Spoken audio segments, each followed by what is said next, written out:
Le défaite des filles du FC Vendenheim, ton analyse du match?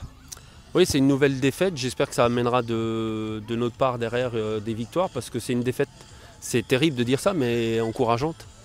Encourageante dans le contenu. Ce qu'on a fait, c'était quand même assez intéressant. Là où il faut qu'on grandisse, il faut éviter de faire des erreurs. À ce niveau-là, les erreurs, ça ne pardonne pas, on les paye cash. On a fait 2 erreurs sur la première mi-temps, 2-0. On a eu la chance de revenir à 2-2. Je suis quand même sur l'ensemble assez satisfait du contenu parce qu'on s'est bagarré, on a donné beaucoup de choses. Après, on reste une équipe de D2, c'est-à-dire qu'il nous manque dans l'effectif une tueuse, quelqu'un qui est capable dans les 18 mètres de marquer des buts. C'est ce qui nous fait défaut aujourd'hui contre ces grandes équipes. Mais justement, aujourd'hui, on a vu une équipe justement de Vendenheim avec un jeu assez intéressant. Vous revenez à 2-2. Est-ce que psychologiquement, ça va pas être trop dur derrière de prendre le troisième? Est-ce que c'est où? Est-ce que l'ambiance, enfin, ça va aller dans les vestiaires, hein?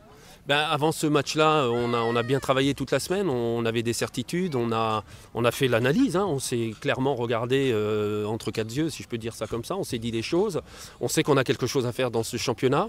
Par contre, on sait que ça passe par éviter ce genre d'erreur, parce que ça nous plombe derrière, on est obligé de faire des efforts monstrueux pour revenir dans la partie, donc on lâche des forces physiquement, mentalement, c'est dur.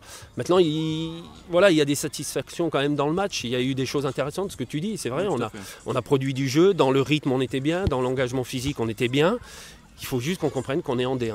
Et en D1, ma foi, ça ne pardonne pas, quoi. Non, parce que c'est vrai que la première mi-temps était assez impressionnante du côté des filles de Vendenheim. Justement, vous perdez 2-0 à un moment donné. On se demande encore pourquoi, parce que vous étiez vraiment au-dessus en première mi-temps, hein.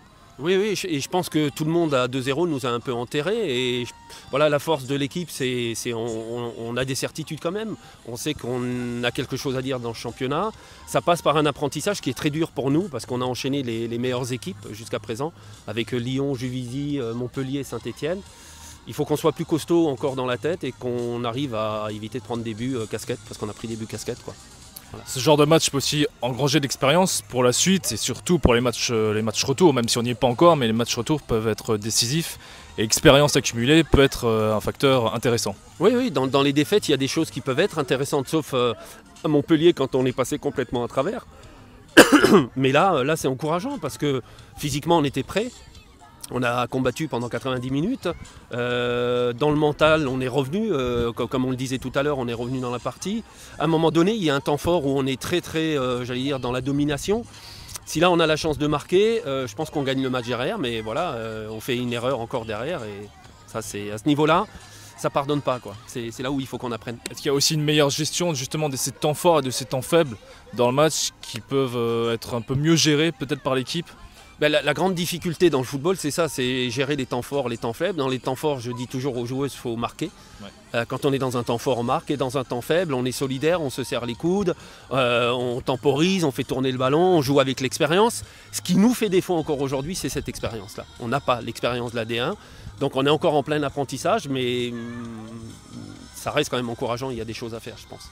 Merci et bon courage pour la suite. Merci.